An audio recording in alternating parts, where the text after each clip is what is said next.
እንዴት አደራችሁ? እንዴት ከረማችሁ? ይህን ጊዜ የሰጠን እግዚአብሔር የተባረከ ይሁን። ስንቶች ለእግዚአብሔር ቃል ተዘጋጅታችኋል? ሃሌሉያ! እስቲ በዚህ እጅ ከፍ ያለ እልልታና ጭብጨባ ይገባዋል። እርሱ ለዚህ ቀን ያደረሰን እግዚአብሔር የተባረከ ይሁን። ሃሌሉያ! ዛሬ እግዚአብሔርን ቃል የማካፍላችሁ በዘፍጥረት ምዕራፍ 3 ላይ ነው። እስቲ መጽሐፍ ቅዱሳችን እናወጣና አንድ ክፍል አንብበን ርዕሱን እነግራችኋለሁ። ዘፍጥረት ምዕራፍ 3 ዘፍጥረት ምዕራፍ 3 ቁጥር 8 ላይ እንደዚህ ይላል፣ እነርሱም ቀኑ በመሸ ጊዜ የእግዚአብሔር የአምላክን ድምፅ ከገነት ውስጥ ሲመላለስ ሰሙ ይላል። እነርሱም ቀኑ በመሸ ጊዜ። ርዕሴ እዚህ ላይ ታወጡልኛላችሁ። ቀኑ ሲመሽ አንሽሽ የሚል ነው። አሜን። እስቲ አጭር ጸሎት እናደርጋለን። ቀኑ ሲመሽ አንሽሽ። ቀኑ ሲመሽ የሚፈልግ ጌታ አለ፣ የሚመጣ ጌታ አለ። ወደኛ መጥቶ ወደ አንቺ መጥቶ ቤትሽን የሚሰራ ህይወትሽን የሚሰራ ህይወትን የሚሰራ ጌታ አለ። በዚያ ቀን የወደቀችውን የዳዊትን ድንኳን አነሳለሁ፣ የተናደውንም ቅጥሯን እጠግናለሁ፣ የፈረሰውንም እጠግናለሁ፣ አድሳለሁ፣ እንደ ቀደመው ዘመን እሰራታለሁ ይላል የእግዚአብሔር ቃል። ንስሐ ሳይገቡ መሸባቸው። ዛሬ አይመሽም ባንቺ ላይ። እንደተላለፉ መሸባቸው። እንደተላለፍን አይመሽም። ከእግዚአብሔር ፈቃድ ውጭ እንደወጡ መሸባቸው። ከእግዚአብሔር ፈቃድ ውጭ እንደሆን አይመሽም። ራቁታቸው እንደሆኑ መሸባቸው። በጠላት እንደተታለሉ መሸባቸው። ለኛ ግን ዛሬ ይነጋል። ቀኑ ሲመሽ ከእግዚአብሔር ፊት አንሽሽ። አምላካችን እግዚአብሔር ሆይ ዛሬ በዚህ ቦታ የኔ ነገር ከንቱ ነው፣ የኔ ጉዳይ ምን ዋጋ አለው የምትል ነፍስ ብትኖር ዛሬ በዚህ ጊዜና ሰዓት እኔ በዚህ ቦታ አለው፣ እኔ በቤትሽ አለው፣ እኔ ባንቺ ህይወት ላይ አለው፣ እኔ በላይ ነኝ እንድትላት በገነት ድምጽህን እንዳሰማቸው ዛሬም ድምጽህን እንድታሰማን እንጸልያለን።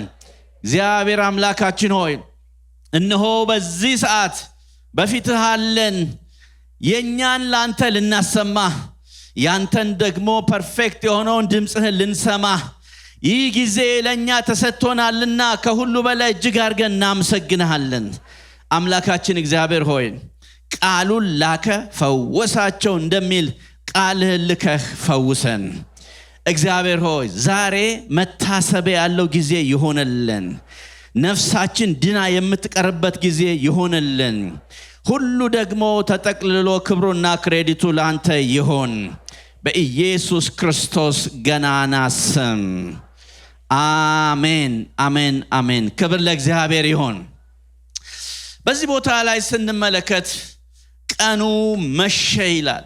ቀኑ በመሸ ጊዜ የእግዚአብሔር የአምላክን ድምፅ ከገነት ውስጥ ሲመላለስ ሰሙ።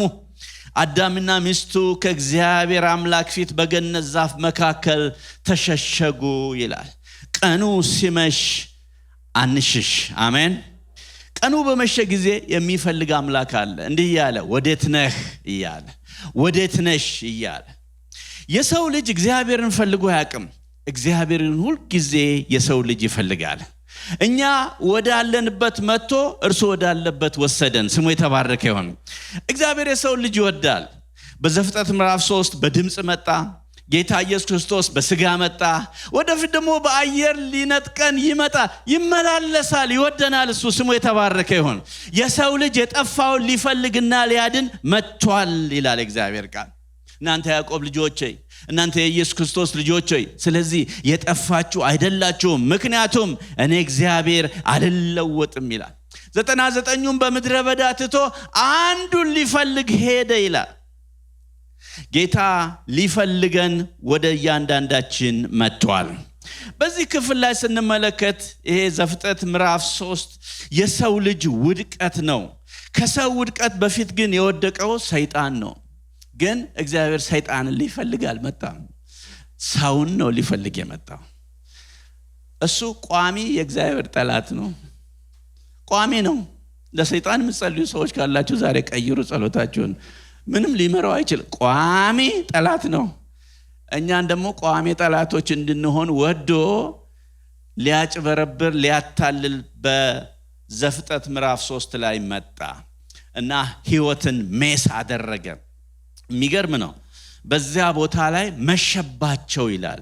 ቀኑ መሸ፣ ንስሐ ሳይገቡ መሸ። በመሸ ጊዜ ግን የእግዚአብሔር ድምፅ መጣ። አይገርምም? ሲመሽ እግዚአብሔር ይመጣል። ግራ ስንገባ እግዚአብሔር ይመጣል። ሲጨልም እግዚአብሔር ይመጣል። ሰማይ ምድር ና ሲሆን አለኝ የምንለው ሰው ጀርባውን ሲሰጠን እግዚአብሔር ይመጣል። መጽሐፍ ቅዱስን ስንመለከት ደቀ መዛሙርት ወደ ኢየሱስ ቀርበው ቦታው ምድረ በዳ ነው፣ ሰዓቱ መሽቷል። ስለዚህ እነዚህን ሰዎች በሙሉ አሰናብት፣ የሚበላ የለም ማለት አሰናብት፣ ይሄ ቦታው ምድረ በዳ ነው፣ ምን ይበላሉ ማለት ከፊት ያሉትን ሲያዋቸው ሆዳቸው ፍሪጅ ያክላልና ይሄን ሁሉ ሆድ ማን ይሞላል? ስለዚህ አንተ ሰዓት ወይም ሴኮ ወይም ዲስኮ በእጅ ባታስር ጊዜውን ታውቃለህ። ስለዚህ አሰናብት ይሄን ሁሉ ሰው አለ። ጌታ እንደዚህ አለ፣ የሚበሉት እናንተ ስጧቸዋል፣ ከየት አምጥተን? እኔ ግን አዝንላቸዋለሁ እና በሳር ላይ አስቀምጧቸዋል። ምድረ በዳ ላይ ሳር የለም፣ ጌታ ካለ ግን ሳር አለ። በለመለመ መስክ ያሰማራልና አስቀመጠና ያንን ምግብ ሰጣቸው። ስሙ የተባረከ ይሁን። በመሸ ጊዜ ይመጣል። ከወዴት እንደወደቅህ አስብ እያለ ድምፁን እያሰማ ይመጣል። በዚህ ክፍል ላይ ጌታ መጣ። ስሙ የተባረከ ይሁን። መጣ። ሰይጣን እግዚአብሔር ባስቀመጠን ቦታ ላይ እንድንቀመጥ አይፈልግም። እግዚአብሔር ባስቀመጠን ቦታ ተረጋግተን እንድንቀመጥ የማይፈልግ ተንኮለኛ አለ። ከ1 እስከ 5 ያለውን ዘፍጥረት ምዕራፍ 3ን ተመልከቱ። እባብም እግዚአብሔር አምላክ ከፈጠረው ከምድር አውሬ ሁሉ ይልቅ ተንኮለኛ ነበረ። እግዚአብሔር ባስቀመጠን ቦታ ተረጋግተን እንድንቀመጥ የማይፈልግ ተንኮለኛ አለ። ሰይጣን በጣም ኃይለኛ ነው ወይም ተንኮለኛ ነው። ያ ዛሬ እሱን ኃይለኝነት ለመናገር አይደለም እዚህ የቆምኩት፣ ግን ተንኮለኛነቱን ነው። ለምንድን ነው እባብን የመረጠው? ለምን አንበሳን አልመረጠም? ለምን ዝሆንን አልመረጠም? እነዚህ ሁሉ ነበሩ። ለምን ትንሿን መረጠ? እባብ እኮ ሙዚቃ ሁሉ ስትጫወቱለት በቃ ቀጥ ብሎ የሚደንስ ነው በቃ እና ለስላሳ ነው ሰውነቱ። ለምን እሱን መረጠ? ተንኮለኛ ስለሆነ ነው። እና እሱን መርጦ በጥፋት ውስጥ ከተተ። ሴቲቱን አታለላት። አዳምም አብሮ ተታለለ። ከውድቀት በፊት ሁሉ ነገር ሰላም ነው፣ ገነት ነው። ገነት ሰላም፣ ምንም ችግር የለም፣ ኃጢአት የለም፣ ህመም የለም፣ ምንም አይነት ህመም የለም። ይሄ አሁን የምንጠራቸው ስም ስኳር፣ ዲያቤቲክ፣ እንደግሞ ደግሞ ኮሌስትሮል፣ እንዲሁም ደግሞ ኪሞ፣ ካንሰር ምንም የለም። መከራ የለ፣ አማካሪ የለ። በቃ እንደው ሰላም፣ ሞት የሚባል የለ፣ ኃጢአት የሚባል ሰላም መሆኑን የሰው ልጅ አልወደደም ሰይጣን። ስለዚህ በሰላም በተቀመጥንበት ይመጣል። ተንኮለኛ ነው። ከዛስ ያንን ሰላሙን ወደ ጦርነት ይቀይራል። ሰይጣን መጀመሪያ ጦርነት የጀመረው በቤተሰብ ላይ ነው። ሰይጣን መጀመሪያ አገልግሎት የጀመረው በቤተሰብ ነው። የመጀመሪያ የሰይጣን አገልግሎት ኳየር፣ መጀመሪያ እግዚአብሔርን የሚያገለግል ኳየር ነበረ። የሱ የበላይ ሆናለሁ ስል እግዚአብሔር አሽቀንጥሮ ወደ ምድር ጣለው። ከዛ ቤተሰብ ጋር መጣ። በሰላም የሚኖሩትን ቤተሰቦች ይመጣና ጦርነት ያደርገዋል ቤቱን በሰላም። አንድ የጋብቻ አስተማሪ በዩቲዩብ ያስተምራል እንደዚህ ያለ፣ ይሄ በባልና ሚስት መካከል ያለ ጦርነት የጀመረው ከአዳምና ሔዋን ጀምሮ ነው፣ እስከ ዛሬ ድረስ አለ። በክርስቶስ ኢየሱስ የሆኑ ግን ጦርነቱን ጌታ አሸንፏል። በእርሱ ላይ ታመኑ። ይሄ ነው ጌታ። ጦርነቱን ብቻችሁን አትችሉትም እያለ ይሰብካል፣ ያስተምራል። እንደውም የእግዚአብሔር ቃል የሰው ህይወት ብርቱ ሰልፍ ነው፣ ጦርነት ነው ይላል። ጦርነቱን ማሸነፍ የምትችሉት ግን ብቻችሁን አይደለም እያለ ይሰብካል። እና አንዳንድ ነገር ልንገራችሁ ብሎ ለምንድነው እዚህ ውጭ ሀገር በተለይ ምንኖር ሰዎች ለምንድነው አንዳንድ ባል ማታ ከስራ መጥቶ ጋራጅ ውስጥ መኪናው ጋር አንድ 10-15 ደቂቃ የሚዘገየው ለምንድነው ብሎ ጠየቀ። ለምን ይዘገያል? ወደ ቤት ለመግባት ለምን ይዘገያል? እስቲ ኮሜንት ስጡኝ ይላል። እና ኮሜንቱ ላይ ምን ይላል? ዘው ተብሎ ወደ ጦርነት አይገባም ይላል። ትንሽ ተዘጋጅቶ ነው እንጂ አንድ 15 ደቂቃ ዘው ተብሎ እንደው ወደ ውስጥ ወደ ጦርነት አይገባም ይላል። ጦርነቱ የት ነው ያለው? ጦርነቱ ቤት ውስጥ ሳይሆን እኛ ውስጥ ነው ያለው። የእግዚአብሔር ቃል በያዕቆብ 4:1 ላይ ይላል ጦርና ጠብ ከወዴት ይመጣሉ ይልና በውስጣችሁ ካሉ ክፉ ምኞትና ምቾቶቻችሁ አይደለምን ይላል። ሔዋን አየች፣ ተመኘች፣ ጎመጀች፣ ደስ የሚያሰኝ ነው የሚል ጦርነቱን ከውስጧ ውስጥ አስቀመጠ። ከዛ በኋላ ዘረጋችና በላች። ከእግዚአብሔር ጋር የምንጣላው በቃሉ የሰጠንን ትተን ያልሰጠንን ስንመኝ ነው። ጠላት የሚያስጎመጀን ሊያዋርደን ከክብራችን ሊያወርደን ወደ ክፋት ሊወስደን ነው። ስለዚህ መጽሐፍ ቅዱስ ይላል ሐሳቡን አንስተውም ይላል። ቀኑ ሲመሽ አንሽሽ፣ ወዴት እንመለስ? የመጀመሪያው 3 ነገር ነው ዛሬ የምናገረው። ወደ እግዚአብሔር ቃል እንመለስ፣ ከእግዚአብሔር ቃል አንሽሽ የሚል ነው። አሜን። ይሄ ፓርት 2 ነው። ባለፈው ሳምንት ወንድማችን ዶክተር ዮሐንስ ስለ እግዚአብሔር ቃል ሲሰብክ ነበረ። የባይብል ስተዲ ፕሮግራም ቀን ነበር ባለፈው ሳምንት። የሱ ፓርት 2 ነው። ይሄ በሌላ ቨርዥን ነው የኛው። ከእግዚአብሔር ቃል ምን አንበል? አንሽሽ። እሷ ከእግዚአብሔር ቃል ሸሸች፣ አሻሻለችም። አዳምና ሔዋን ከትእዛዙ ወጡ። የእግዚአብሔር ቃል ምን የሚል ነበረ? ሁሉ ተፈቅዶላችኋል፣ ሁሉም ብሉ፣ ከዚህ ግን ክፉና ደግ ከሚያስታውቀው በበላችሁ ጊዜ ሞትን ትሞታላችሁ የሚል። ጠላት መጣ። የሰው ልጅ በሰላም እንዲኖር የማይፈልግ ጠላት መጣና ሞትን አትሞቱም። ምን ማለት ነው? ይሄ ማለት ውሸቱን ነው ማለት ነው። እግዚአብሔር ውሸቱን ነው። እንደውም ከሱ በላይ እንዳትሆኑ ነው። አይናችሁ እንዳይከፈት ነው። ጠላት ክፉ ነው። አይናቸው ተከፈተ ይላል። ከበሉ በኋላ ተከፍተው ያዩት የነሱን ራቁትነት ነው ያዩት።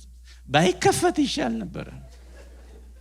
የነሱን ራቁትነት የሚያስተፋፍር ነገር ድሮ አይተፋፈሩም ነበር። አሁን ሁሉም አፈሩ። ባይከፈት ይሻል ነበር። አንዳንድ አይን እንደዛው እንደተዘጋ ቢኖር ማለት ነው። ተከፈተ።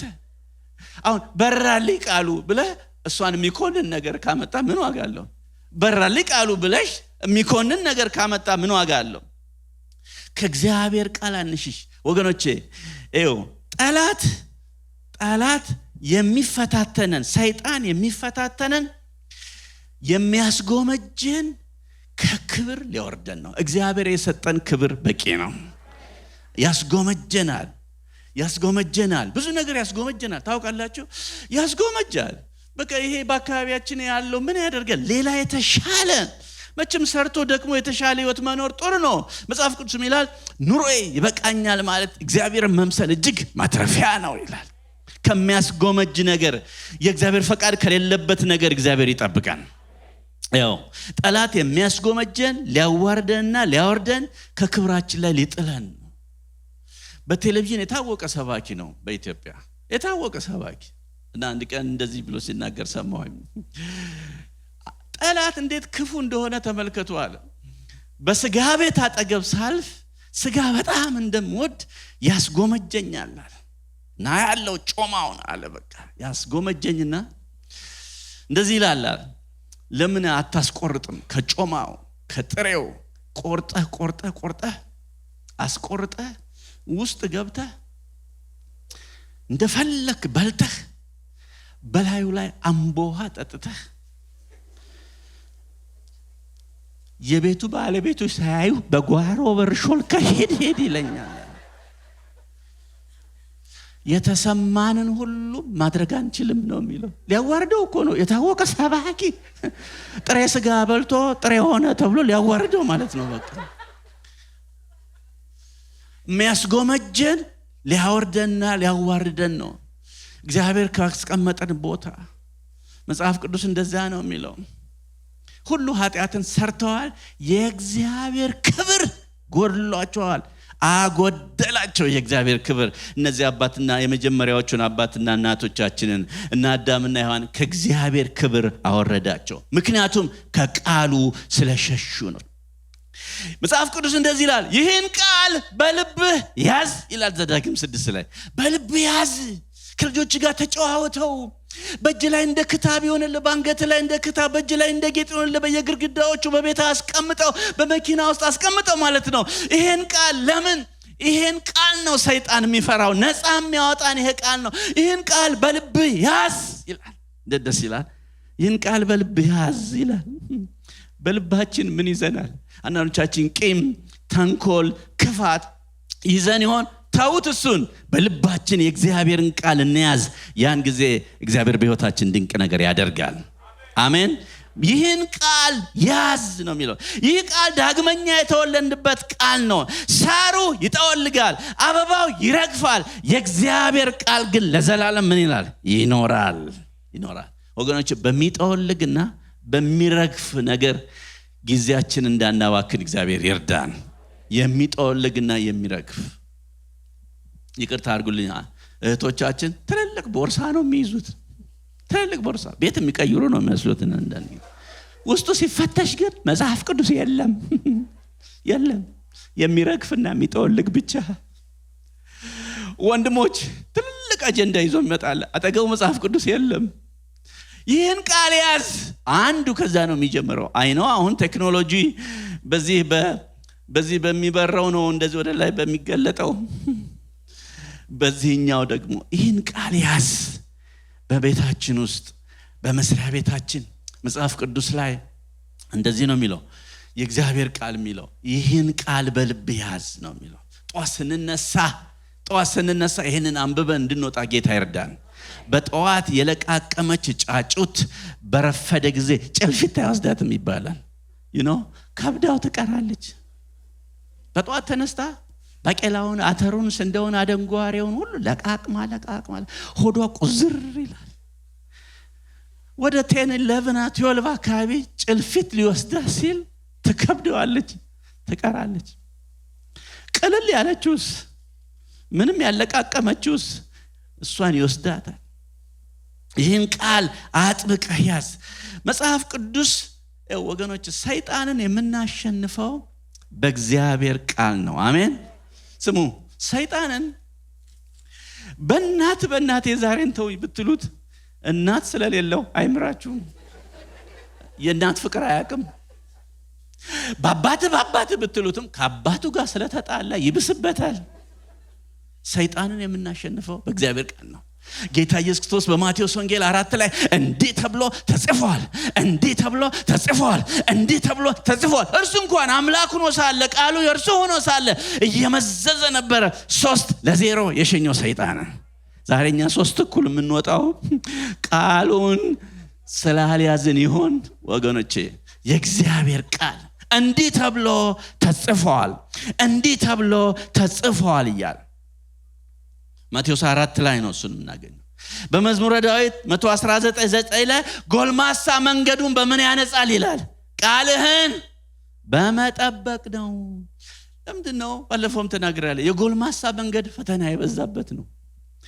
ህፃናቶች መንገዳቸውን በምን ያነጻሉ? ወይም ወጣቶች እንደዚህ አይልም። ሁሉም የራሱ ፈተና ቢኖር፣ በተለይ ጎልማሳ ይሄ ቢል የሚከፍለው ማለት ነው። አጠቃላይ ጎልማሳው አካባቢ የሚመደብ ነው። መጽሐፍ ቅዱስ እንደዚህ ይላል፣ ኃጢአተኞች ጨዋታ ነገሩኝ፣ እንደ ቃል ግን አይደለም ይላል። እንደ ቃል ግን አይደለም። ኃጢአተኞች ጨዋታ ነገሩኝ፣ ሲነግሩኝ ያስቃል፣ ቆይቶ ግን ያሳቅቃል። እንደ ቃል አይደለም። ቃልህ ግሩም ነው። በቃ ቃልህ ግሩም ነው። ቃልህ መልካም ነው። ወገኖቼ፣ ከእግዚአብሔር ቃል አንሽሽ። አዳምና ሔዋን ከእግዚአብሔር ቃል ስለሸሹ ሰይጣን አሸነፋቸው። ሰይጣን ከእግዚአብሔር ፈቃድ አስወጣቸው።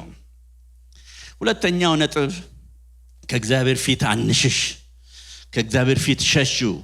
ከቁጥር 8 ጀምሮ ያለውን ስናነብ ወደ ታች ሸሹ። ከቁጥር 6 እስከ 8 ያለውን ቁጥር 8 ላይ እነርሱም ቀኑ በመሸ ጊዜ የእግዚአብሔር አምላክ ድምፅ ከገነት ውስጥ ሲመላለስ ሰሙ። አዳምና ሚስቱም ከእግዚአብሔር አምላክ ፊት በገነት ዛፍ መካከል ተሸሸጉ። ከእግዚአብሔር አምላክ ፊት ሸሹ። ከእግዚአብሔር ፊት አንሽሽ። ምንም ነገር ቢፈጠር የሚያዋጣን እርሱ ነው። ያለ እኔ ምንም ልታደርጉ አትችሉም። እርሱ ያለኛ ማድረግ ይችላል፣ እኛ ግን ያለ እሱ ማድረግ አንችልም። እርሱ ያለኛ መኖር ይችላል፣ እኛ ግን ያለ እሱ መኖር አንችልም። አንዳንድ ችግር ሲፈጠር በቤታችን ወይም በኃጢአት ስንወርቅ ወይ የሆነ አልሰማን ሲል መጀመሪያ እርምጃ የምንወስደው ምንድነው? ከእግዚአብሔር ቤት መቅረት ነው፣ ከህብረት መቅረት ነው፣ ከአገልግሎት መቅረት ነው። ወገኖቼ እንደውም በዚህ ጊዜ ነው እንጂ ወደ እግዚአብሔር ቤት መምጣት። ሐና እየተመረረች እያለቀሰች ከሴሎ አትቀርም ነበር ይላል። ወደ ሴሎ በየዓመቱ ትወጣ ነበር። እየተመረረች እያስመረረቻት በምሬት ውስጥ ሆና እሷ በምሬትም በምስጋናም ጊዜ ትሄድ ነበር። ምንም ነገር በቤታችን ይፈጠር፣ ምንም ነገር በመካከላችን ይፈጠር፣ ከእግዚአብሔር ቤት ግን አንቅር። ከባይብል ስተዲ አንቅር፣ ከካፕል ፕሮግራም አንቅር። ምክንያቱም ጠላትን የምንረታበት መንገድ እሱ ነውና። ቀኑ ሲመሽ ወደትነ እያለ የሚጎበኝ ጌታ፣ የሚመጣ ጌታ አለ። የሰይጣን ግቡ ከእግዚአብሔር ፊትና ከእግዚአብሔር ቤት እንድንሸሽ ነው። ለብቻ አግኝቶ ይሰብከናል። ለብቻ አግኝቶ ሞትን አትሞትም፣ እንዲህ አትሆንም፣ እንደዚህ አትሆንም፣ እንደዚህ አትሆንም ይላል። ይሰብካል። ለብቻ ነው። ሔዋንን ለብቻዋ አሰበካት፣ ለብቻዋ። ለዚህ ነው ለብቻችን መሆን ከባድ ነው። አብረን መወጣት አለብን። ባልና ሚስቶች ነገሮችን አብረን መወጣት አለብን። ለብቻ ሰይጣን ይመጣል። አንዳንዴ ወደ አንቺ ይመጣል። የነከሌን ትዳር አየሽው? ያማረ የሰመረ። ባለፈው ሳምንት እንኳን እሁድ ከቸርች ስትበተኑ አላየሽም? ባሏ መኪና ከፍቶ ሲያስገባት፣ መኪና ከፍቶ። ያንቺ ባል እኮ መኪናው እንደውም ነርቶብሽ ሊሄድ ነበር፣ ጥሎ ነርቶብሽ ሊሄድ ነበር እኮ። አይታል ሚስቱ ከሌል ልንጠይቅ ስንሄድ እዛ ስትጠይቁ ስትሄዱ አይታል ከውጭ ሲመጣ እንዴት ሳምሶን አይቱን ተቀብላ ሃኒ ብላ ጉንጩን ስማ እንዳስገባቸው አይታል። ያንተ ሚስት እንኳን ስማ ልትቀበል መግባትን ራሱ አታውቅም እኮ። ለምን አትፈታትም? ለምን አትፈችሁም? ለብቻ ነው የሚሰብከን፣ ለብቻ ይሰብካል። ለዚህ ነው እግዚአብሔር መፋታትን እጠላለሁ ያለው። ለምን? እሱ ተፈቶ አይቶታል። ይሄ በአምሳሉ የፈጠረው ሰው ፈቶታል። ሰይጣን ከሚወደው አምሳሉ ካለው ሰው ጋር አፋቶታል፣ ከሰው ልጅ ጋር አፋቶታል። ይህን ሰው ለመመለስ ዋጋ አስከፍሎታል። አንድ ልጁን እስኪሰጥ ድረስ ዋጋ አስከፍሎታል። ስለ እግዚአብሔር እጠላለሁ። እግዚአብሔር የሰው ልጅ ሲፈጥር ብዙ ዋጋ አልከፈለም። ሊያድን ነው ብዙ ዋጋ የከፈለው። ሲያድን ነው ዋጋ የከፈለው። ሲፈጥር ካፈር አበጀው። ግን ሲያድነው ግን አንድ ልጁ ከክብሩ ወረደ። ይሄ መፋታትን እጠላለሁ ያለው ለዚህ ነው። በሌሎች ላይ ልንፈርድ አይደለም። እነሱም ወደው አይደለም ይሄን ያደረጉት። ማንም ሰው ወዶ አይፋታም፣ ችግሩ አስገድዶት እንጂ። ነገር ግን ሐሳቡን አንስተውም ስለሚል ዛሬ ወደ እያንዳንዳችን ቤት ይሄ ጠላት ሲመጣ ኖ እኔ የእግዚአብሔር ልጅ ነኝ፣ ከእግዚአብሔር ፊት አልሸሽም፣ ከእግዚአብሔር ቃል አልሸሽም እንል ይገባል። ከህብረት ውስጥ ታውቃላችሁ ሰይጣን ግቡ ከእግዚአብሔርና ከቅዱሳን ህብረት መለየት ነው። ለብቻ ነው፣ ለብቻ።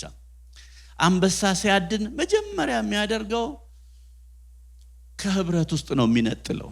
አንድ ላይ እጅብ ብለው የሚሄዱትን እንስሳቶች፣ የሜዳ አህዮች፣ ሌሎችንም ከሩቁ ያይና አንዷን ይነጥላል። ለብቻ ነው የሚነጥላት መጀመሪያ። ያን ጊዜ ሌሎቹ ይሄዳሉ፣ እሷን ለብቻ ያገኛታል። ከህብረት አንውጣ፣ ከህብረት አንነጠል። በዚህ ቦታ ላይ እንደዚህ ነው የሆነው። በመጽሐፍ ቅዱሳችን ላይ ስንመለከት እግዚአብሔር ይሄንን ነው ያደረገው። ለብቻ ያደርግና ከዛም በኋላ ከሱ ፊት እንድንጣል እርስ በርሳችን እንድንበጣበጥ ያደርጋል። ከዛ እግዚአብሔር መጣ በገነት ድምፁን አሰማቸው እና ጠራ። አዳም ወዴት ነህ? ወዴት እንዳለ ጠፍቶት አይደለም። እሱ ኦምኒፕሬዘንት ነው። እሱ ሁሉን ቻይ ነው ወይም በሁሉ ቦታ የሚገኝ ነው። እግዚአብሔር ግን የት እንዳለ ሰውየው ራሱ እንድናገር ይፈልጋል።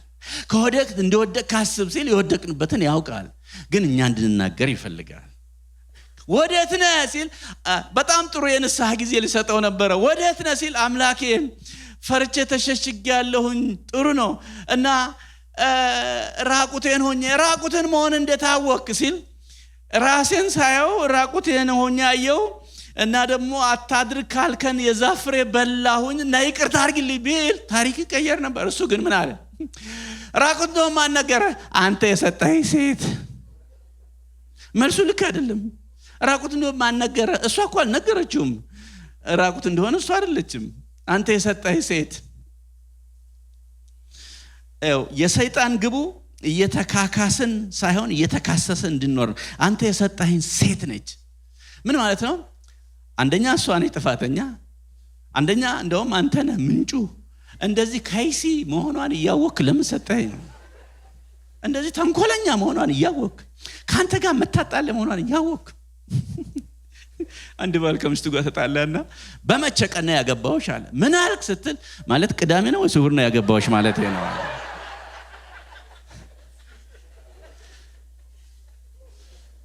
እሷ ጥበበኛ ስለሆነ ነው እንጂ እሷ ገብቷታል። ወገኖች እግዚአብሔር የሰጠን መልካም ነው፣ አታሳቡ።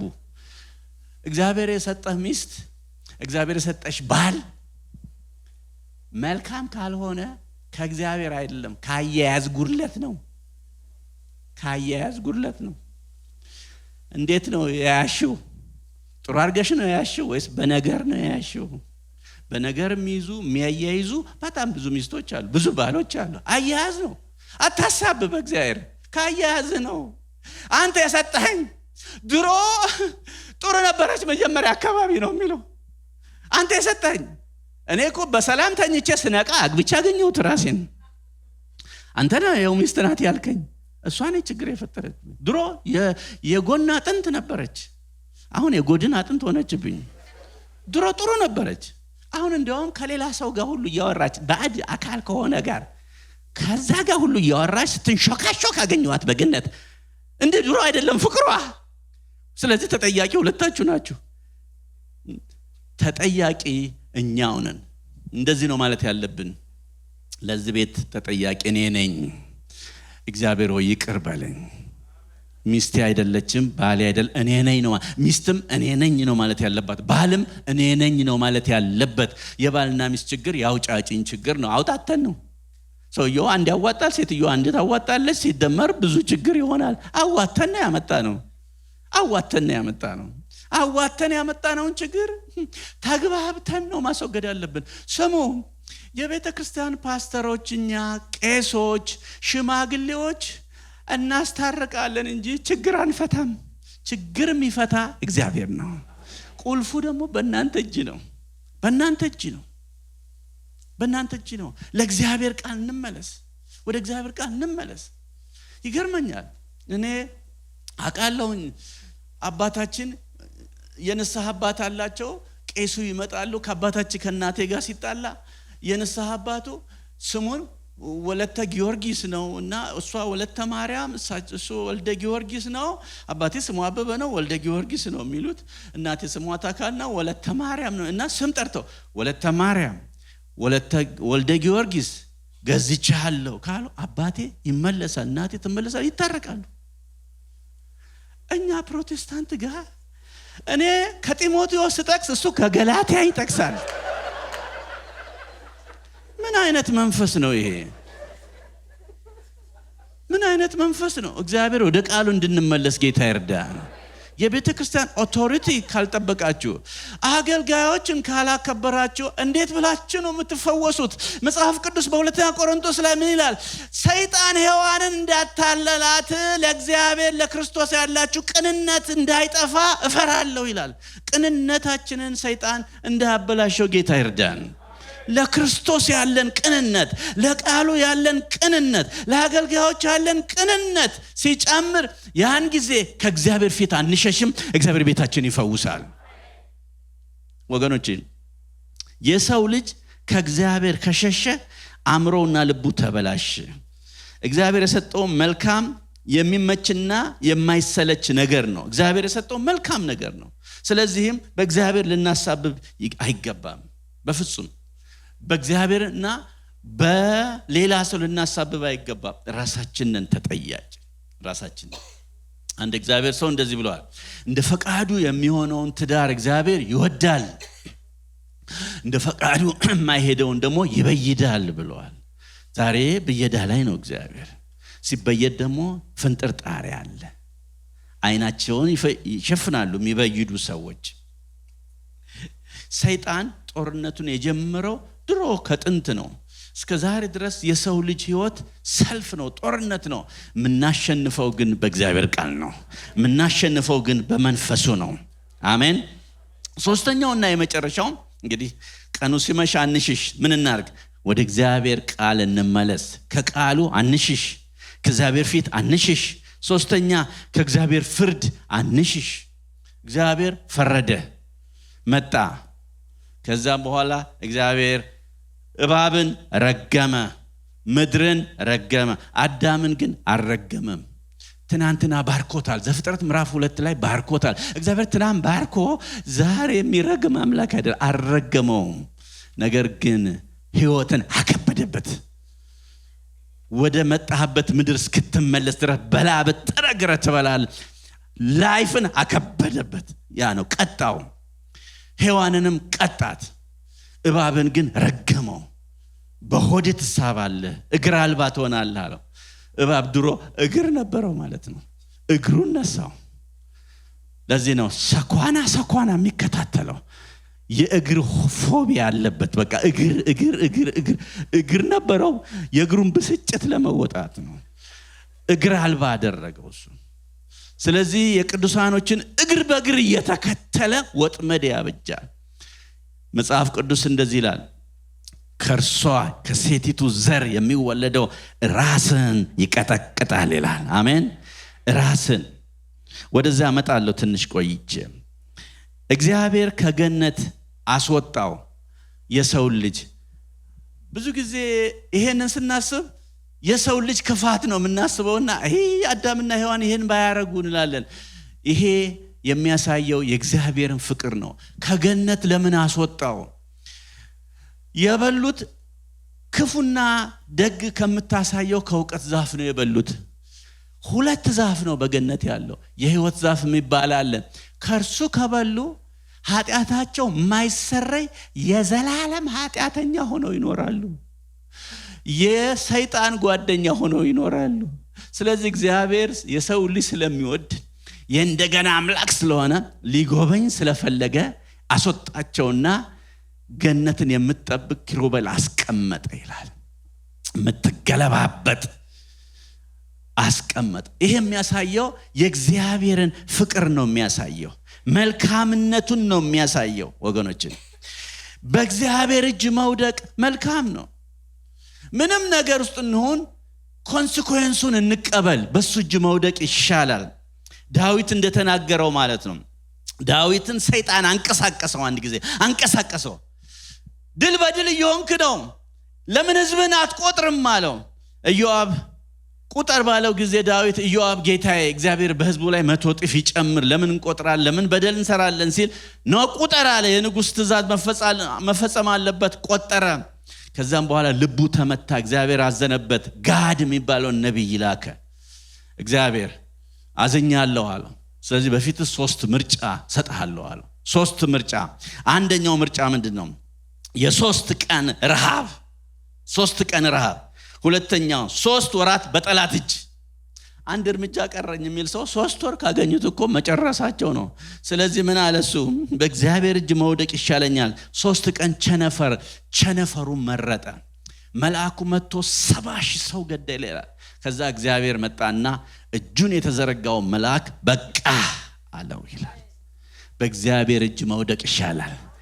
አንድ ቀን ይመጣና ከመከራው መሃል ያወጣሻል። አንድ ቀን ይመጣና ከመከራው መሃል በቃ ይላል። ይኸው እግዚአብሔር መጣና ፈለገ። ወዴት ነህ እያለ ፈለገና መፍትሄ አዘጋጀ። ዮሐንስ ዘፍጥረት 3:15 ላይ እነሆ ከሴቲቱ የሚወለደው የሴቲቱ ዘር እርሱ ራስን ይቀጠቅጣል አንተም ሰኮናውን አለ ሰኮናውን እግዚአብሔር አሞጽን ጠየቀው አንድ ጊዜ አሞጽ አለው አንተ የላሞች እረኛ ነህ የከብቶች እረኛ ነህ እንስሳ እረኛ ነህ አይደል አንድ እረኛ አንበሳ ከብቱን ቢወስድበት በጉን ቢወስድበት ይከተላልን አዎ ይከተላል እሺ ሲከተል ይዞ ሲሄድ ሄዶ እኩል ስለማይሮጥ ምክንያቱም አንበሳ 4 እግር ነው ያለው በጣም ፈጣን ነው ሰው 2 እግር ስላለው እኩል አይሮጥምና ሄዶ እረኛው ሲደርስ አንበሳው እንስሳውን በልቶ ጨርሶ አፉን እየጠራረገ ቢደርስ እና 2 ሰኮናና 2 ጆሮ ብቻ ቢቀር ከዛ ከንሰሳው አሁንም ለዛ ለ2 ጆሮና ለ2 ሰኮና ለእግር ብሎ እረኛው ካንበሳው ጋር ይታገላልን ሲለው አይታገልም እኔ ግን ለ2 ጆሮና ለ2 ሰኮና ብዬ እስራኤልን አድናለሁ አለ ምን ማለት ነው ቃሉን የሚሰሙበት 2 ጆሮ ካላቸው እንደ ቃሉ የሚራመዱበት 2 እግር ካላቸውና ድምጼን ከሰሙኝ እስራኤልን አድናለሁ ኢኢሲድን አድናለሁ የኔ ልጆች አድናለሁ ነው የሚለው ሊያድን መጣ ስሙ የተባረከ ይሁን መጣ በዘፍጥረት 3:15 ላይ የመጀመሪያው ወንጌል ተሰበከ ከዘራችሁ አይልም ከዘርሽ ከዘሯ ነው የሚለው በሴት የመጣውን ጠላት በሴት አስወጣው ስሙ የተባረከ ይሁን የሔዋን ዘር የወንድሙን ራስ ነው የቀጠቀጠው የድንግል ማርያም ዘር ግን ኢየሱስ ክርስቶስ የጠላትን ራስ ነው የቀጠቀጠው በሮሜ 16 ላይ እንደዚህ ይላል የሰላምም አምላክ ሰይጣንን ከግራችሁ በታች ፈጥኖ ይቀጠቅጠዋል ይላል እርሱ አዳኛችን ነው አሜን እሱ ጌታችን ነው እስቲ ሉቃስ ወንጌል 22ን የመጨረሻ ጥቅስ እናውጣና እናንብብ እንዴት አዳኛችን እንደሆነ ሉቃስ ወንጌል ምዕራፍ 22 ላይ ለጴጥሮስ ነው የሚናገረው ወገኖች ተስፋው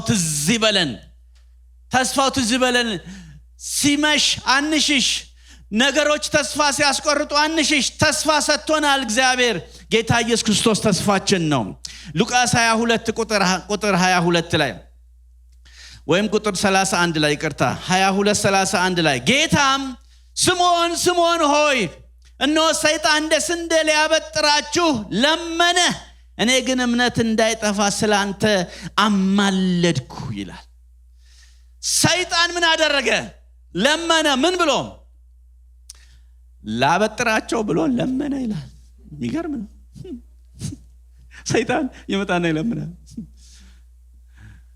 ሰለሞንን ላበጥረው አንዴ ፍቀድልኝ ይላል ዴቭን ላበጥረው አይገርም ይለምናል እንትን የኛ ባለቤት ክርስቶስ ነው እዚህ ቦታ ላይ ስምዖን ያለው እኮ እሱ መሪ ስለሆነ ነው እንጂ የሚበጠሩት አጠቃላይ 11ም ናቸው አንድ ላይ ደቀ መዛሙርት ሊያበጥራችሁ ለመነ ስምዖን ያለው ምንድነው እሱ መሪ ነው በተለይ መሪ አገልጋዮችን ሰይጣን አይወድም ለምን የሚመሩ ስላለ እነሱን ካበጠረ እረኛውን ምታ መንጋው ይበተናል እንደምን እነሱን ካበጠረ የነሱን ትዳር ካበጠረ የነሱን ህይወት ካበጠረ ተከታይ ሁሉ ይሆናል በቃ እንደዚህ ነው ስለዚህ ስምዖን ሰይጣን ሊያበጥራችሁ ለመነ እኔ ግን እምነት እንዳይጠፋ አማለድኩልህ ጌታ ማበጠሩን አልከለከለም እምነቱ ሲበጠር እምነቱ እንዳይጠፋ ነው የጸለየው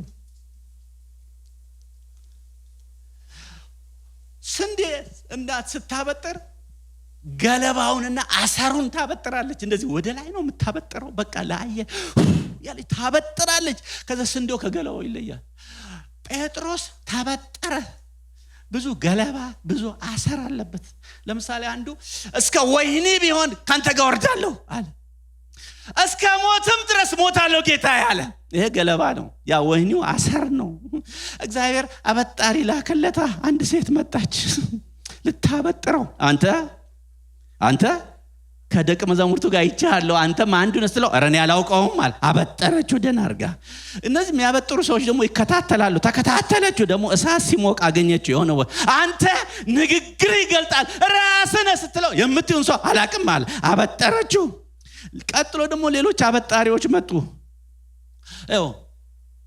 ከሚያበጥሩ ጋር አትጣሉ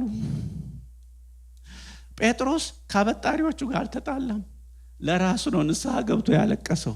እግዚአብሔር ሲወዳችሁ ሰው ይልክላችኋል ወይ ይልክባችኋል? ሊያበጥራችሁ ነው። ስለዚህ እየተበጠራችሁ ያላችሁ ብጠራው እስከሚያልቅ ታገሱ። ከተበጠረ በኋላ ጴጥሮስ 2 መልእክት ተናገረ። አንደኛው ባላጋራችሁ ዲያብሎስ የሚውጣውን ፈልጎ በዙሪያችሁ ይዞራልና ተቃወሙት፣ ከእናንተ ይሸሻል። ወደ እግዚአብሔር ቅረቡ፣ እርሱ ወደ እናንተ ይቀርባል። ይሄ የተበጠረ ሰው የነጠረ ንግግር ነው።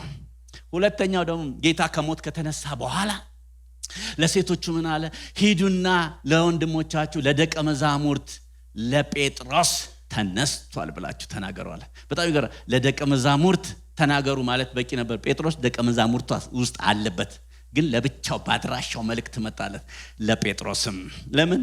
ጌታ ከተነሳ በኋላ አይመጣም፣ ይቀራል። በፊት ተበጥሯል፣ ከሙታን በፊት ተበጥሯል። ከመሞቱ በፊት ደህና አድርጎ ተበጥሮ ወድቋል፣ ክዷል ጌታን። ስለዚህ ጌታ ባድራሻው በዚፕ ኮዱ መጣና ለደቀ መዛሙርቶቹ ተነስቷል በሉ፣ ለጴጥሮስም ለብቻው ለሱም ነገሩት።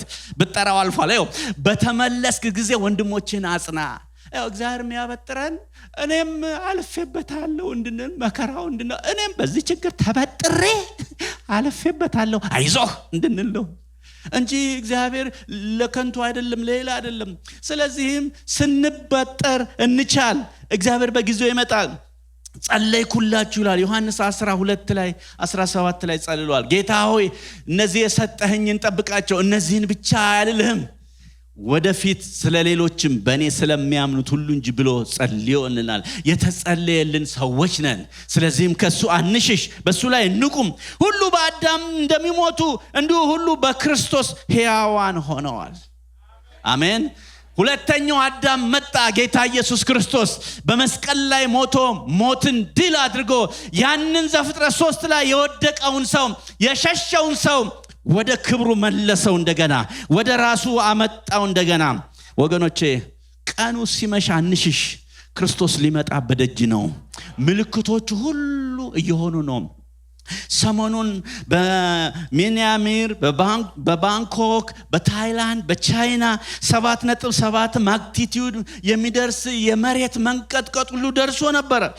በቃ የጦርና የጦር ወሬ ትሰማላችሁ፣ የመሬት መንቀጥቀጥ ትሰማላችሁ፣ ረሃብና ቸነፈር፣ የሐሰት ነቢያት፣ ፍቅር ትቀዘቅ።